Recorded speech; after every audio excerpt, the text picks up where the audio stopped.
Anyone who's ever done anything worth doing has dreamed big, failed mightily, and mostly started from humble beginnings. This is a podcast about such people.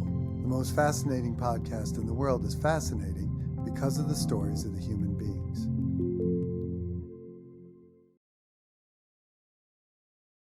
Good morning, everybody. This is Pat DiCerbo, the most fascinating podcast in the world. Not because of me, but because of the people that come on the show. Today we have Vince Hafeli. Vince is currently CEO of Ajax Paving in Florida, and he originates from southern Illinois near the Kentucky and Tennessee borders. He's one of two children and had a long, winding intellectual undergraduate history, taking 16 years and studying at Southern Illinois University, the University of Phoenix, the University of Central Florida, Dayton, Webster University in St. Louis, and the University of South Florida, where he most recently got his PhD. Vince is an accomplished public speaker with, I would say, a national reputation at this point. And he and I met through the American Road and Transportation Builders Association. Good morning, Vince. Good morning. Thank you for having me here. My pleasure. What were your earliest memories growing up in Southern Illinois? What do you remember from like age 5 or 6? I had a great life. Memories were, we always had camping trailers or ski boats, or we had horses. My dad built a barn and we had horses. We had motorcycles. My parents were never one not to have some type of hobby that we were doing. And we did everything as a family. And the family was my brother, which was 9 years older than me, and my mother and father. And, I mean, we spent weekend together at the lake. I had a great childhood, and those great years extended in through high school. I'm probably one of the few people that would ever tell you they'd go back and do high school again if they could. Mm-hmm. I dated the homecoming queen for the 4 years we were in high school and a year and a half of college, and captained the football team, played basketball, ran track, played on the golf team occasionally. Just the memories of the childhood is, I don't know that I can say anything ever detrimental or harmful or bad happened. It was just a phenomenal time in my life. That's a nice thing to be able to say. Not many people can say that, as you pointed out. Yeah. Great parents. How did you end up after high school attending Southern Illinois University? I always thought I wanted to be I knew I wanted to be in construction in some regard. Early on, I thought I wanted to be an architect, and I found out I probably didn't have the craft or the art or the visions that architects have, so I didn't really last in that. And I had an uncle that had been in the construction field on the engineering side since back in the 60s. And so I kind of followed his career and watched what he had done. And so I started attending college eventually down in Daytona. And I got into a civil technology program they had where they taught you how to do materials testing, break concrete cylinder, test soil, things of that nature, survey. And I had a professor, his name was Dr. Johnston. Dr. Johnston was retired from the Corps of Engineers out of Louisiana. There was an ad in the Daytona Beach newspaper, a company looking for an engineering technician. But they wanted you to be experienced. And so Dr. Johnston showed him that ad, and I told him, I said, well, I can't apply for that because I don't have any experience. And he said, well, yes, you do. He said, they want someone that can break concrete cylinders, and you broke one in this class. We made a cylinder and you broke it, so you've got experience. Go there and sell yourself. So I went there and got that job. And initially they wanted me 2 hours a day, $4.50 an hour. I made $45 a week. That was my entry point into construction. And then it took off from there. How long were you with that company? I was with that company for about 4.5 years. And the company sold, and by the time we left that company, I was an assistant branch manager for them. So I became a full-time technician, and then a laboratory manager, and then assistant branch manager. And myself and two other gentlemen that worked there decided we were going to go start our own company, and we did. And that would have been in the fall of 1989. That company's still in existence, but I decided in 1991 to leave. There was a lot of struggles in my family, a lot of loss, a lot of death. And I was struggling, and I thought, hey, I want to go get a government job. So I did. I went to the Florida Department of Transportation and was an assistant geotechnical project manager. And I did that for about 2 years and came to realize I probably wasn't wired to be a government employee either. It's the right career path for a lot of people, but it wasn't for me. So I left that and went back into a materials engineering firm as a project manager with a company in Orlando called Arteman and Associates. And I was a project manager for them for, I guess, about 8 or 9 years. And I got a call from a headhunter out of Texas that asked me if I'd want to go to work for a contractor on the west coast of Florida. And I wasn't sure if I wanted to or not, but I said, hey, I'm always willing to listen. What year was that? Do you remember? Yeah, that would have been June of 2002. Mm-hmm. And so I didn't hear anything from them for probably 6 weeks. And I thought, well, hey, I guess they weren't interested, but they eventually called.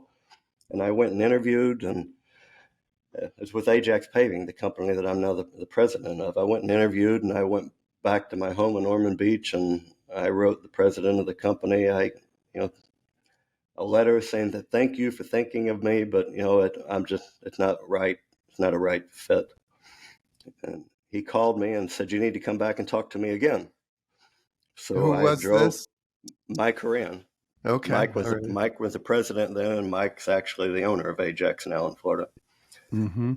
So I drove 200 miles across the state, and I talked to him again, and then I drove another 200 miles back home, and I wrote him a second letter and said, it's just not right.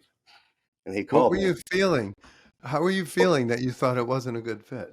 Well, I'll get to that here after the third interview. He called me back for a third interview, and he said, something's not clicking here. He said, I want you, and I don't understand why you don't want to come here. And I said, Mike, I have worked on the engineering side of construction now for, at the time, would have been 17 years, I guess, 17.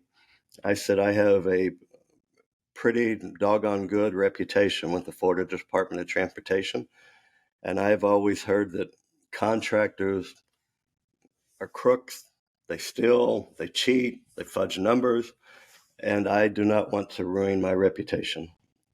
So he said, here's the deal. He says, I want you to set up our QC department. And if we have a bad day and we fail, I want you to call DOT and tell them we failed, and then come and tell me, and we'll figure out how to make it right. He says, we don't hide anything from them. And he said, in fact, I generally call them. He said, he told me stories of 1,000 tons they put down in Charlotte County, and he rode the job and just didn't like the way it rode. He called the county and said, we're going to redo that. The county didn't call him. So he convinced me that he wanted to have as good a reputation for the company that I had built for myself. So I trusted him. I can tell you the offer from interview 1 to interview 3, he didn't offer me a single dollar more in my salary.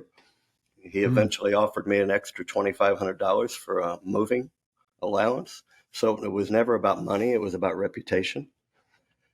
And I can tell you now, I started there in October of '02, and this is December of 23, and he has stood true to that statement 100% of the way. And when we fail, and we do fail on occasion, we call the DOT and take our lumps and we make it right, or the county, whoever we may be working for. So that's why I wrote him all those letters. I had a reputation I didn't want to see tarnished because it took 17 years to build it. That's a great story. So when did you end up getting your undergraduate degree? Was it around that time, or?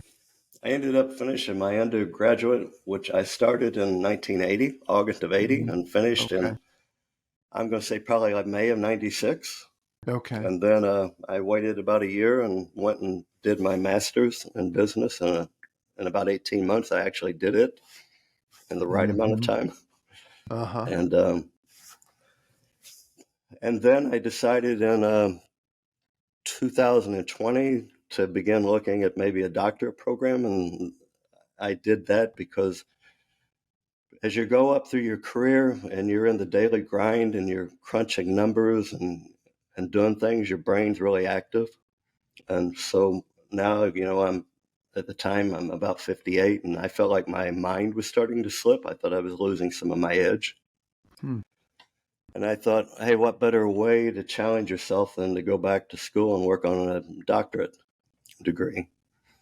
And so that's what I did. I had an idea of what I wanted to research when I went back. And 6 months into the program, when I told one of the professors what I wanted to research, he looked at me and laughed, and he said, "That's pretty weak and lame. You got to find something better." So I did. I originally wanted to research frontline leadership in the asphalt and construction industry, how we always take the great guy at his skill, the one that has a great craft, and we say, hey, you're so good at pouring concrete, or you're so great at running the paver, you would make a great foreman. And so we make them a foreman, but we don't ever give them any of the people skills, any of the training, any of the legalities that they need to be a good foreman. And I wanted to study that and see what other industries had done, if anything, and what we could do in construction, develop the next generation of leaders.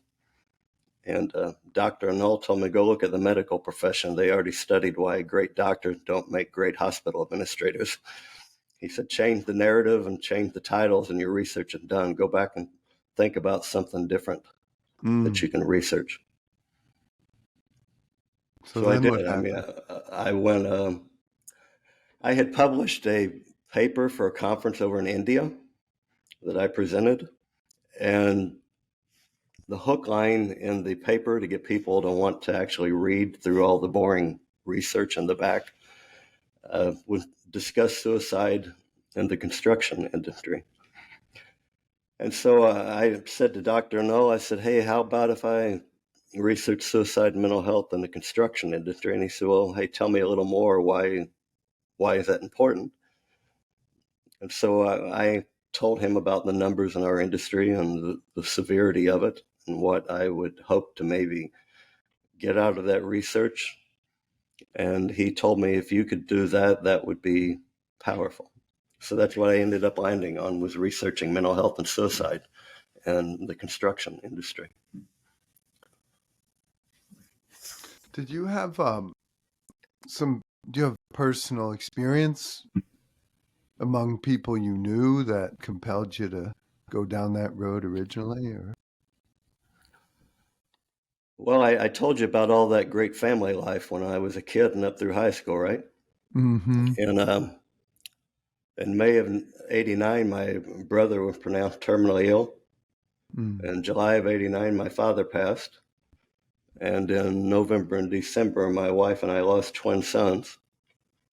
And then on July 31 in 1993, my brother passed, and my mother, we found out, was terminally ill and with cancer, and she was soon gone. So I kind of lost my whole support system, everyone that I could ever talk to or share stories with or get advice from, or in my brother's case, fight and yell with, or that's what brethren do, right? Sometimes. Mm. And I never talked to anyone about that. In fact, I stood outside of my father's funeral in Ormond Beach, Florida, and told people he was better off now that he had passed.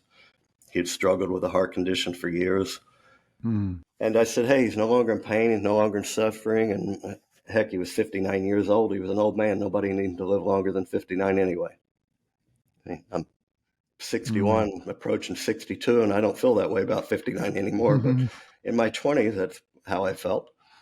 But, I don't know if that's how I really felt. Inside, losing him, he was probably the closest thing I ever had to a hero. And I hate the word hero because I think it sets people up for failure. But I kind of worshipped my father.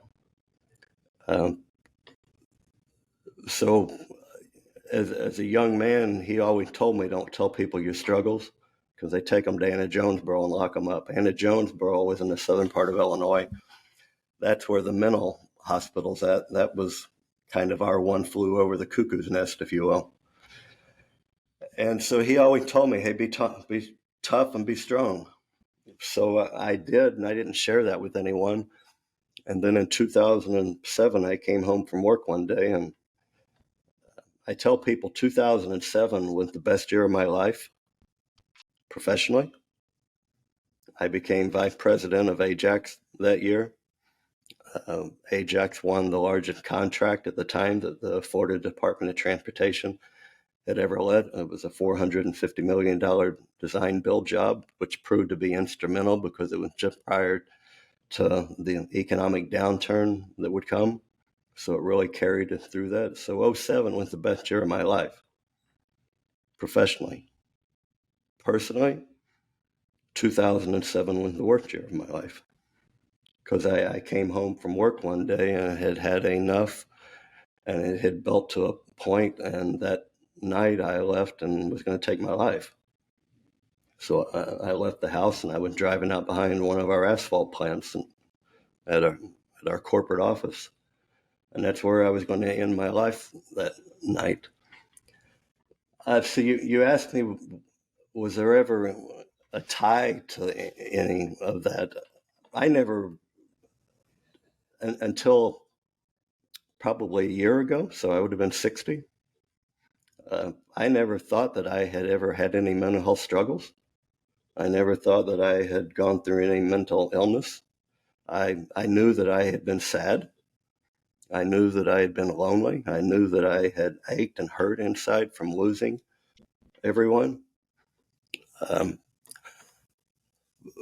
But then you get into the research and you start to learn what mental illness really is. You begin to learn what depression is. I know in a lot of my talks, I ask people how many in the room think that maybe they've ever suffered from depression, and very few people will raise their hands. And then I explain to them that depression just means that you've changed some type of habit for 14 days in a row. You eat a little more, you eat a little less for 14 days in a row. You sleep a little more, you sleep a little less. Or maybe you can't focus at work. Maybe you lost a family member, and for 14 days you shed a tear for them. And that's really all depression is, just a change of habit for 14 days. And now when I knew that, it's like, God, I've gone through depression multiple times in my life. I had never seen a counselor. I've never been medicated. I've never been locked up for any period of time. And one of the professors in the program, in my doctoral program, told me, I'll help you on this research, but I have one ask. And my ask is, I would like you to go find a counselor to talk to, or a therapist. She said, because this research you're doing is going to get pretty deep and pretty dark, and you may need someone.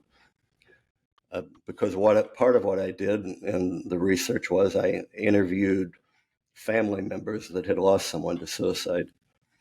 So, I sat across the table with them and shed tears, and they told me about losing their father to suicide, or a sibling, or a coworker. And so I did. I went and found a therapist to talk to. I went twice. It was online. It was during COVID. It was terrible, and I didn't go again. Then I got further into the research, and I thought, wow, Dr. Wolgamuth was right.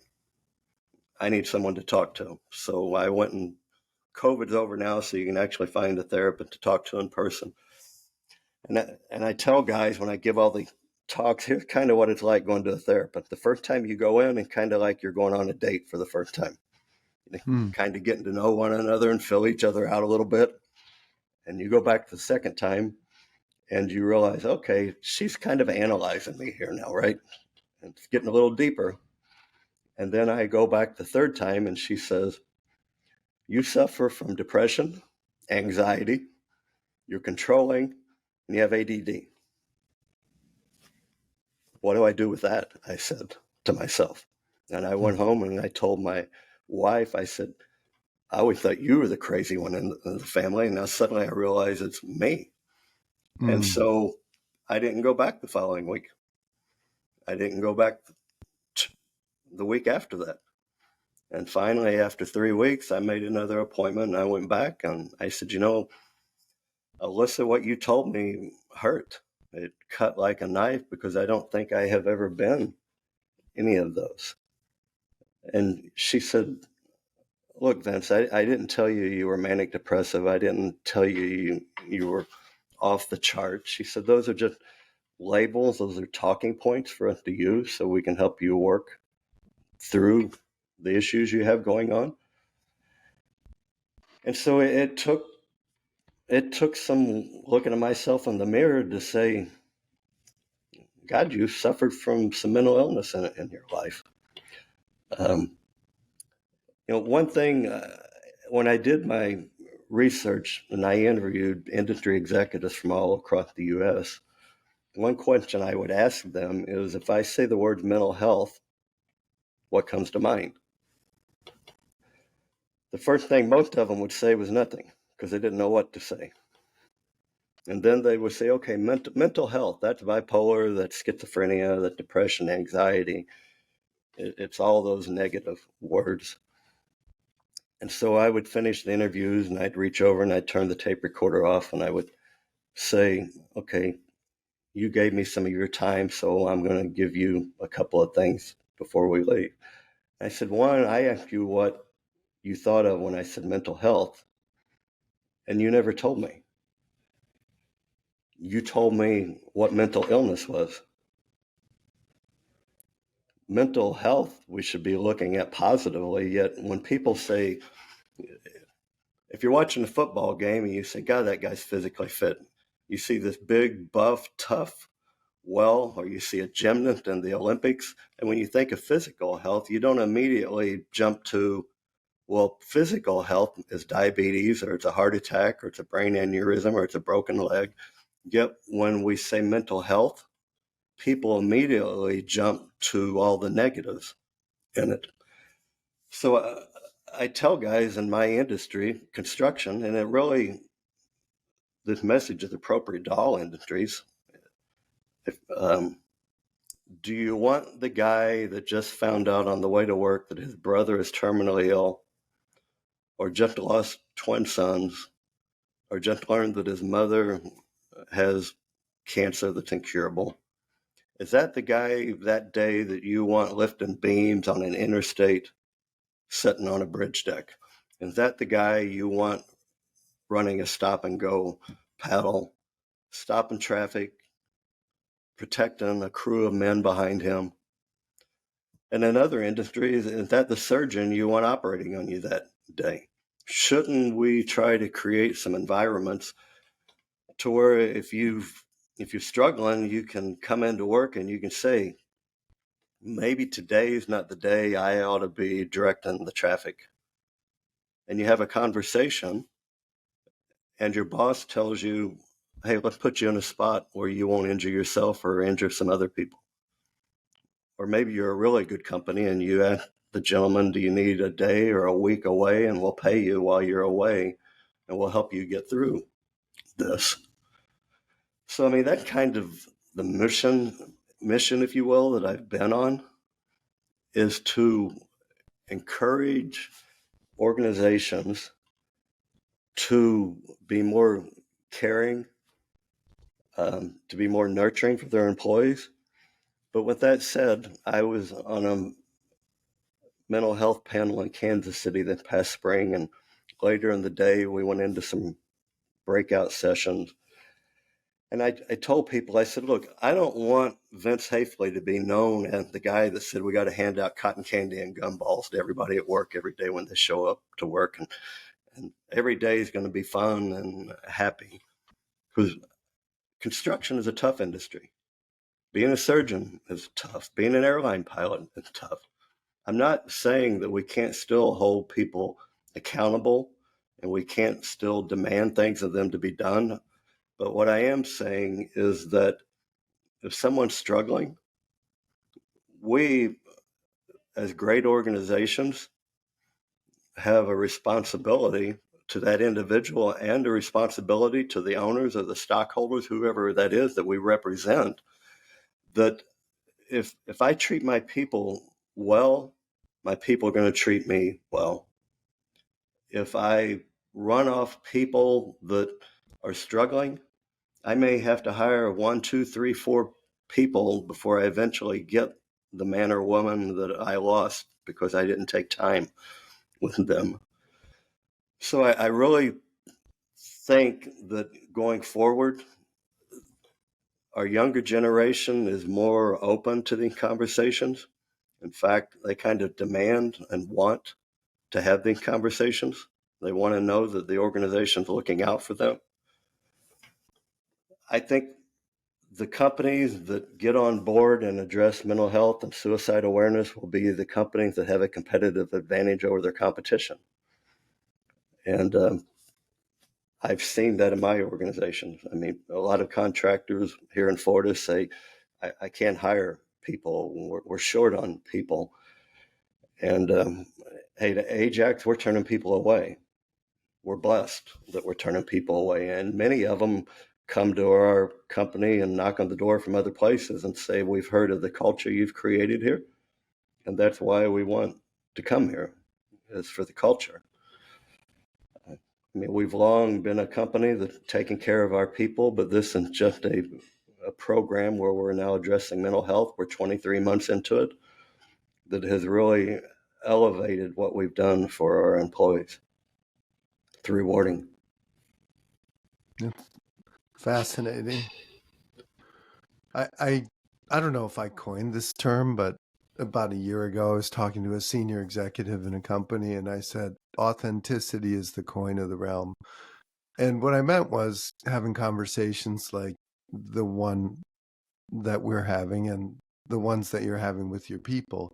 And I just feel like it's so rare and so unusual to find leadership the way that you're leading. And it's the secret, in my opinion, to getting away from only technology. Like people think the world is coming to a zero-sum game, and I feel like it's a paradox because people like you in a leadership position are gonna rule the world. At, from the standpoint of corporate leadership and personal leadership and community and everything. Sorry, I interrupted you. No, you're fine. Well, thank you for the compliments, but to me, this is not really all that complicated. Agreed. I was at the Iowa County Engineers Association, their state conference last week in Des Moines, Iowa, and I gave a 1-hour talk, and then they asked me to be there on a panel later in the day, and I did. And there was these slides with all these definitions and all these things on the panel that I was a part of. And it was good stuff. I'm not critiquing it.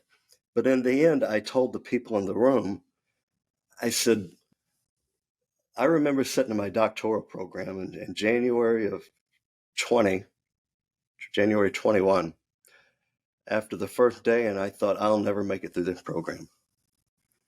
They're throwing out terms, and I'm Googling to try to understand. I'm trying to Googling to try to understand what they're saying so I can even keep up. And I thought, I will never make it through this because I'm not smart enough. I did. I don't know how, but I did. And what I told them in that room was, I've always viewed myself as a very simple person. And what we need to do with mental health is don't overcomplicate it. I said, forget all the terms and all the definitions you saw today. If you walk away today only knowing one thing, just know it's all about just being a good person. Just be treated the way you want to be treated. Run your organization as the type of organization you would like to work for. And I know that's easy to say that because there's some people that think that being a bully and yelling all the time is just the way it is, and that's where everyone wants to work, but that's not the case. So I tell people, don't overcomplicate it, keep it simple. And the way you begin is just by acknowledging that we're going to do something and saying, let's talk, and just opening up the door to conversations. And, there's all kinds of these apps you can go buy to help you with this and things. And I tell people, don't go spend a penny. Don't go buy any apps. Don't add anything to your employee assistance program. Don't do any of that yet. There'll be a day for it. But today, it's just about saying, hey, you know what? We're going to talk about mental health in the company. And that doesn't cost anything. In the interviews I did with executives from across the country and safety directors, human resource, different people, there was only one thing that all of them agreed upon. Only one. They said that for them to be successful, the leader of the company had to be the one to say, we're going to do it. He has to be the one that carries the message. That doesn't mean that he's in the trenches every day, but he has to be the one that initially says, we're going to do this. And then most of the companies, it typically handed off to the HR department or the safety department. There were a few of them companies that said, we tried doing it initially without the leadership and it failed. Once leadership got on board, then we did exactly what we did before, except the leadership said, we're going to do this, and the people bought into it. So, what we did at my company was I told people that in a weekly meeting I have with our senior leaders, I told them on July 16th, 2021, that on January 3rd, 2022, at our safety event, I'm going to get up on the stage and we're going to talk about this. So January 3rd came and I got up and in front of several hundred people and I said, hey, we're going to begin addressing mental health and suicide awareness in our company. I've been there. I've struggled. There's going to be no repercussions if you talk about it. You're not going to get bullied. You're not going to lose a promotion. You're not going to get terminated. Nothing bad is going to come from this. And that's where we began. And that evening, I began to receive telephone calls and emails from people thanking me. I got one from a superintendent. He said, I've had an equipment operator, been struggling for months, but I didn't know, could I talk to him? Should I? How? What would I say? And we had a conversation on the way home today, and he's going to get some help. He said he needs help. And that equipment operator came up to me 6 months later at our boot camp, mid-year safety event, and he said, what you did saved both my career and marriage. So that's how we began. And then I said, hey, this is only going to be as good, and it's only going to happen as long as I'm with Ajax, because when I leave, it'll end. And I don't want that to happen.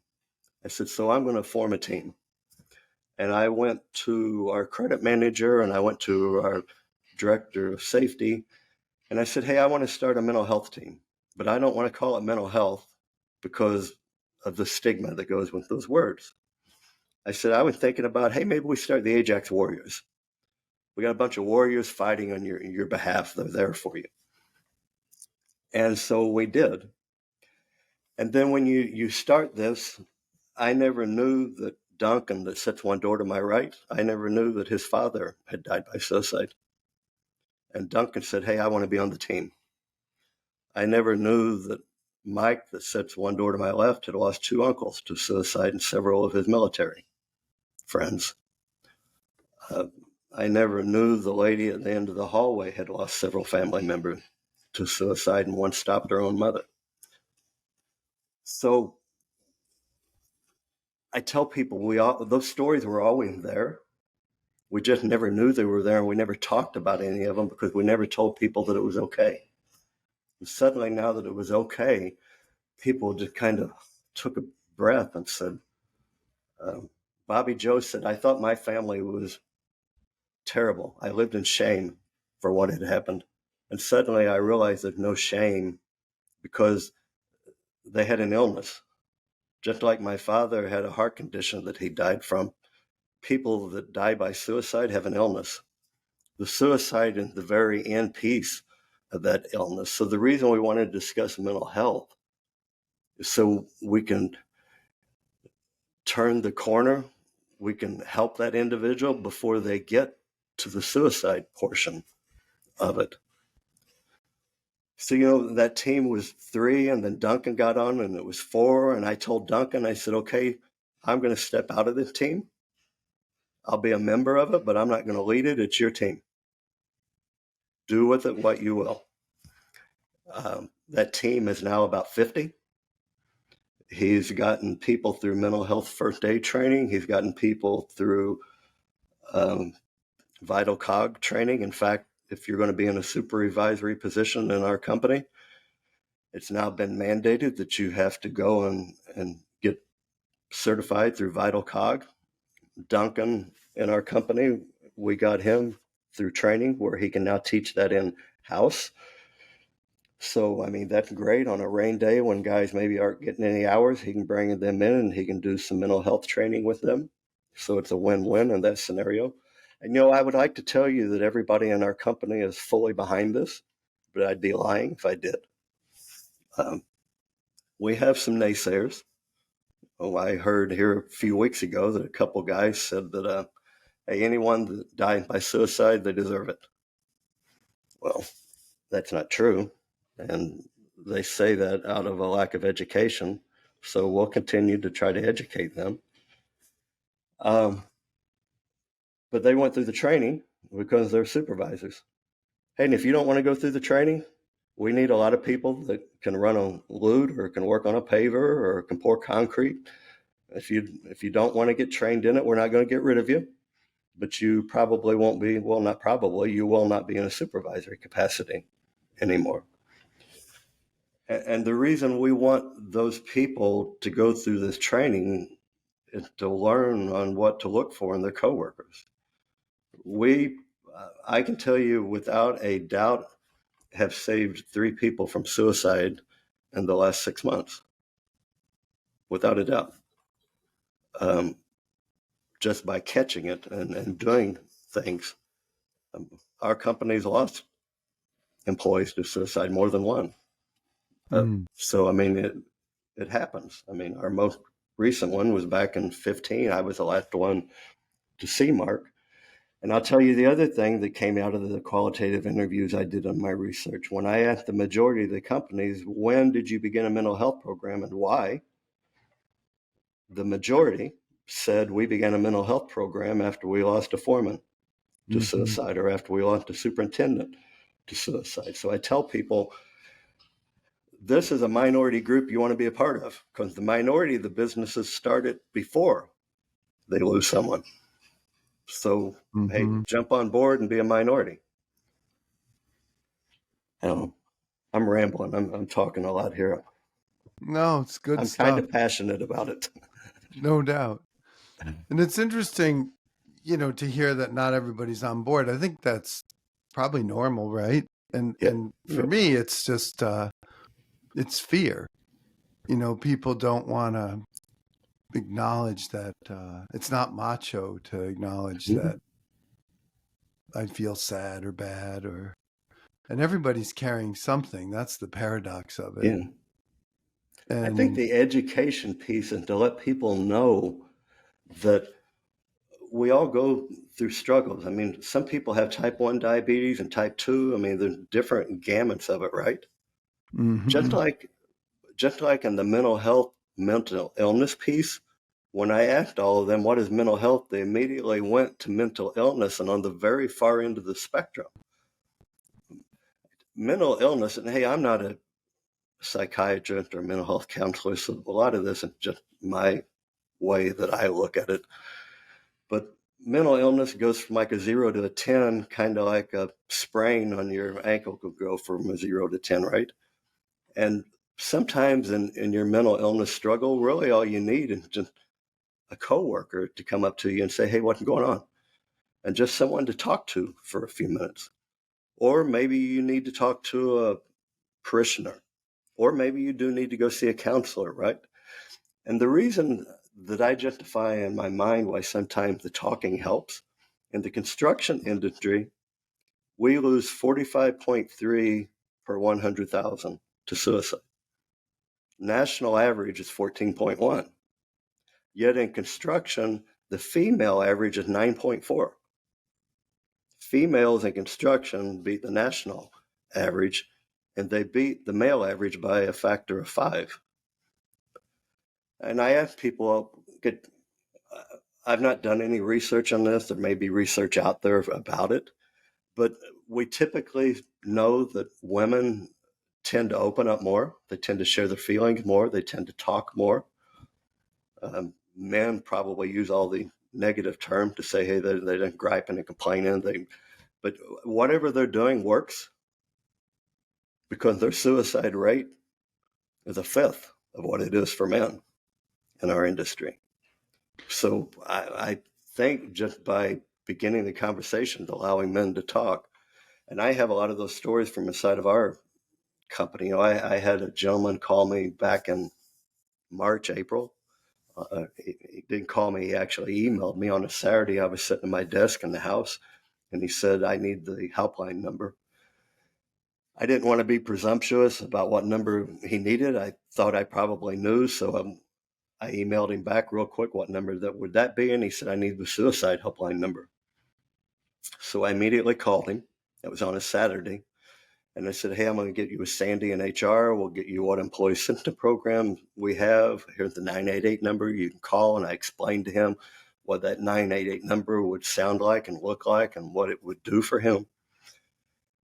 And then I followed up with him on Sunday. And Sunday, he was still struggling. And I checked with him on Monday and still struggling. I called him on Tuesday, and he was maybe a little better. But I thought, hey, I'm not going to call him Wednesday. I'm going to give him a day to himself. And I called him on Thursday. And on Thursday, I thought he'd won the lottery. So what was the difference between Saturday and Thursday? We had hooked him up with some mental health counseling services that we have. He had gone and talked to a therapist twice. Him and his wife were going through a struggling marriage. They had agreed to go see a marriage counselor. So the resources we gave him from Saturday when he was going to take his life to Thursday when the guy sounded like he won the lottery, I mean, it was all the difference in the world. And I followed up with him on July 4th over the Independence Day and said, hey, how are you doing? Life's better. It's not perfect. We're making progress.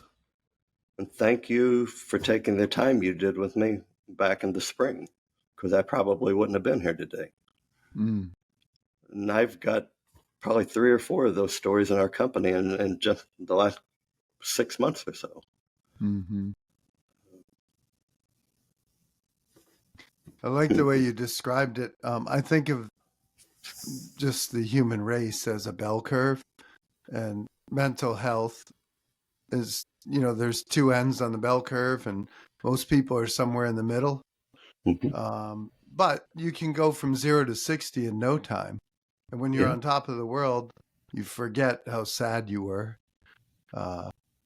in the past. And when you're low, it seems like, as you know, sometimes it seems like you can never get out.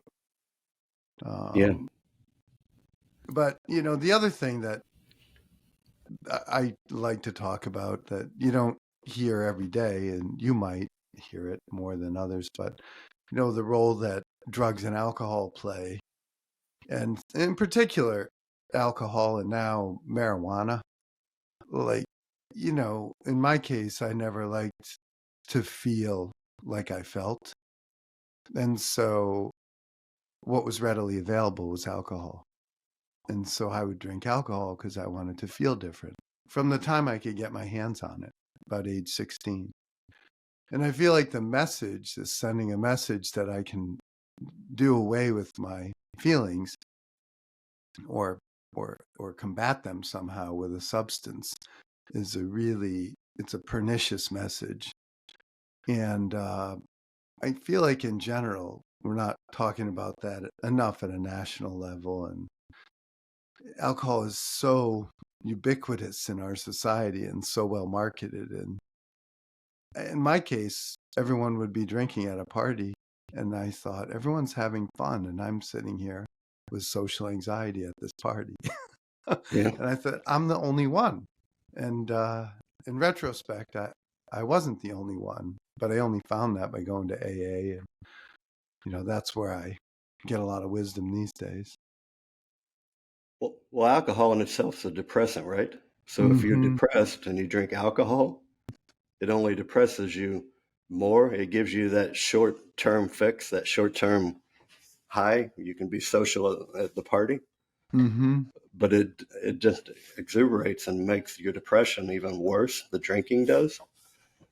Uh, Alcoholism is in the construction industry is rampant. Mm-hmm. I lost one of my best employees to liver failure, cirrhosis of the liver, a few years ago. And in fact, I talked about this last week when I was in Iowa, the county engineers meeting. And I said, I had Robert in my office multiple times trying to help him and try to coach him and try to give him advice. And in the end, alcohol is a strong and addictive. It won, and I lost. But I tell people, hey, I gave his eulogy to the company function, Mm. and I was sad. I cried. It hurt. He was a coworker. He was a friend, and it was a loss. But in some ways, I don't feel bad for him because he knew. I tried. But Mm. if I hadn't tried, I would have to live with that the rest of my life, right?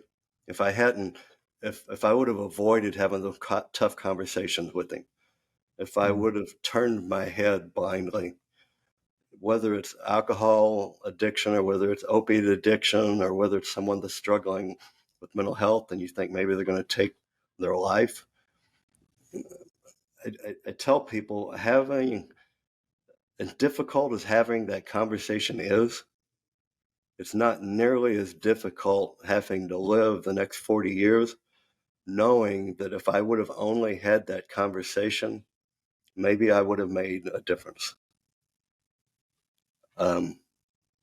With Robert, that wasn't the case. Like I said, in the end, the alcohol won. But at least I know in my heart that I tried.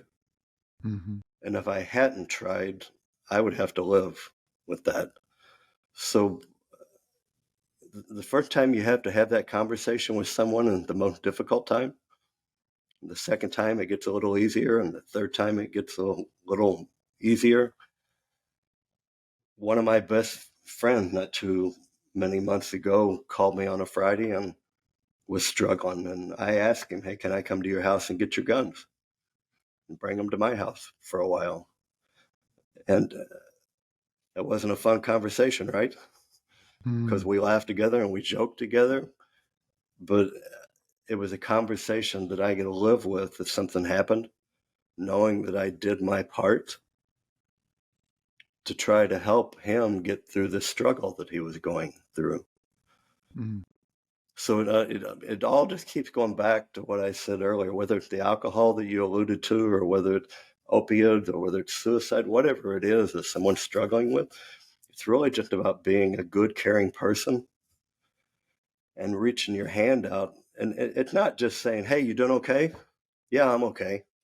Mm-hmm. No, are you really doing okay? And I tell people, you're not going to save every alcoholic. You're not going to save everyone that wants to take their life by suicide. Sometimes people are so good at masking it. Sometimes they do so well at covering it up that you don't know. I mean, I sat in this same building that I'm in today a week earlier, last December, and I gave a talk on mental health and suicide. And then the audience was a retired executive VP of our company. And I said, Mark, I'm going to ask you a question. In 2007, when I was going to take my life, did you have a clue? We were in the same building. He said, I did not have a clue. I hid it. I covered it up. Well, and I said, probably the people that could have caught that something was going on better was the people that weren't exactly so close to me, the ones that saw me on occasion. Because I tell people used to ask me, what road do you turn on when you come into your neighborhood? And I'd say, I got to drive down that road every day, but I can't tell you the name of it. I don't know, because you just get so used to seeing it. And I think if you're around someone that's struggling, they change a little every day. Maybe they drink a little more every day, whatever it is they do every day, and you just don't see it. It's that person that's a friend, but not your best friend, that may pick up on it more quickly.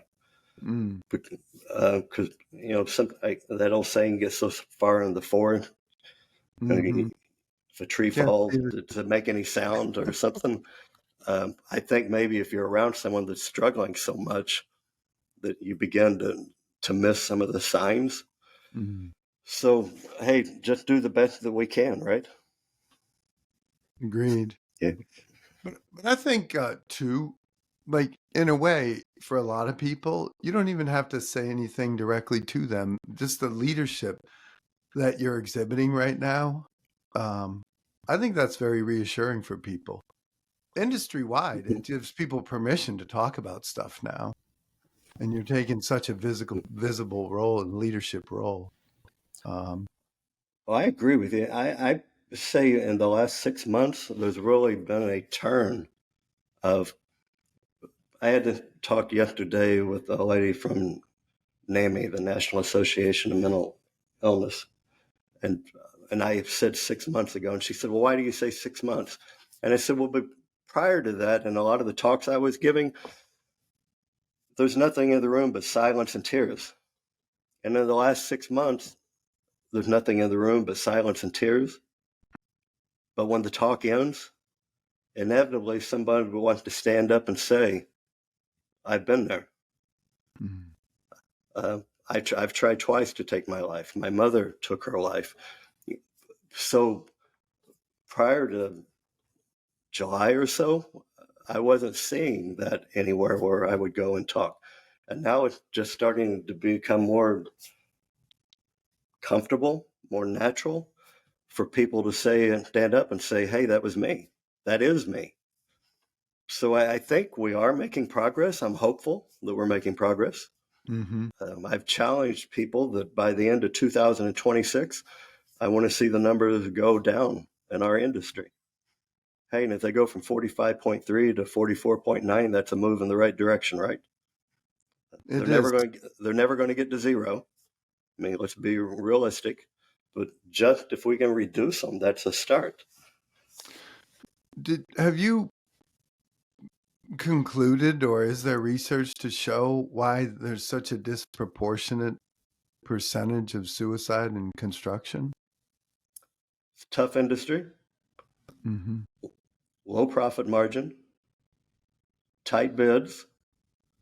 There's a lot of remote work where you may, hey, if you're in Iowa and work on a portable asphalt plant, you may be gone from your family for 5 months, living in hotels and hanging out in the bars at night with your buddies. So you begin to drink more.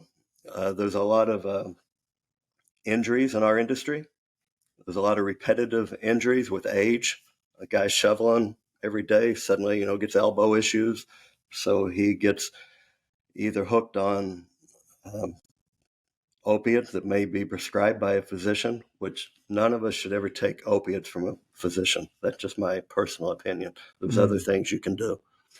Or they begin to self-medicate with either alcohol or illegal street drugs to kill the injuries and the pain. That's a piece of it. There's a lot of money struggles in our industry. You may be in a region of the country where you work 8 months and you're laid off for 4 months. You may be here in Florida where I'm at, to where you, in the winter and up through the spring, you're getting a lot of hours, and then the summer rains come, and now suddenly the income's not there, so now you got bills to do that you can't pay. Just a lot of pressure in this industry. But I think we should feel blessed that we're in an industry where I'm hoping that we can talk about that, because there are some industries where you can't. If you're a medical doctor or you're a pilot and you go into work and tell the airline, hey, I'm seeing a counselor, that don't go over real well. You can lose your pilot license. You can lose a medical license. So there's other industries where we need to figure out how to do what we're doing in construction and encourage people to talk. And I heard a week or so ago that the FAA is actually rolling something out where they're going to try to do something about that. I don't know if that may be part of, because, here a few weeks ago, a pilot in the jump seat tried to extinguish the engines on the jet because he was going through some mental struggles, from what I understand. But I am very optimistic that in construction, we're headed in the right direction. And that's worldwide, because this isn't just a U.S. problem. The numbers are the same in UK proportionately. They're the same in Austria. It's a worldwide issue in construction.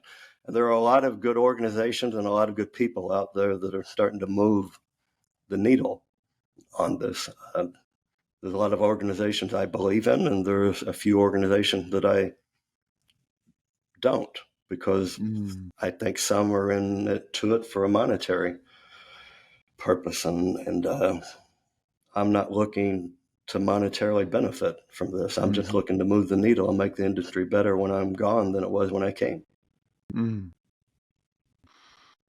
So before we wrap up, is there anything you might like to say or like people to know about you or your efforts, or anything you might like to say before we wrap up? Well, I would tell people, if there's a book I wrote, you can get on Amazon. Hey, and I don't make any money off of books. Anybody that's ever published a book will tell you that. But What's the title of the book? It's Mental Health and Suicide. Okay. It's a short book. It's 100 pages because I want a contractor to read it. If it was 300 pages, they probably wouldn't have read it. But it goes into depth in my story, and I think that's important, because I wanted people to understand that even someone that has it all and had it all can get there. Then there's 12 stories in there that people that I interviewed, I mentioned that earlier, I think, that lost someone. And then the back, it summarizes some of the interviews that I did about how these companies say that they began addressing it. So to me, it's kind of a manual to say that can happen to even good people. And here's the impact on the people that got left behind. And here's really all I've got to do to begin this. And all you really have to do to begin this is the leadership has to talk about it, and you allow the conversations. Don't go spend any money on any other programs, because the last thing that you want to do is to go convince someone in your organization, hey, I want to do this mental health piece, and there's this $80,000 app out there that will help us. And then you get an $80,000 app that already becomes part of what you have in your employee assistance program, tools that people aren't using. And the quickest way to turn your leadership against something is go waste another $80,000. With that said, there are some apps out there that I really believe in. We're just getting one at Ajax. We, I think, signed the contract back in October, but it took us 21 months or so before we were ready for that. It took us 21 months of educating people. It took us 21 months of rolling out what our employee assistance program had on there.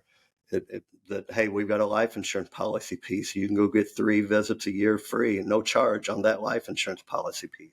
And then over here on our health insurance piece, we've got that part. So until your people understand all what you already have, please don't go spend a lot of money on another thing that's going to sit on the shelf that you're not going to use. Right? Understood. No. Thank you so much for joining me today and for what you're doing for the construction industry, but more broadly for your fellow human beings. I mean, I'm impressed. Well, hey, I'm just a guy. You don't need to be impressed. I'm pretty simple guy. So, but thank you. I don't My take pleasure. compliments well. Well, thanks for your time, and we'll look forward to seeing you soon. All right. Thank you. Yeah, yes, sir. Bye-bye. If you enjoy the most fascinating podcast in the world, please follow on Spotify, subscribe on YouTube, and follow on Apple Podcast.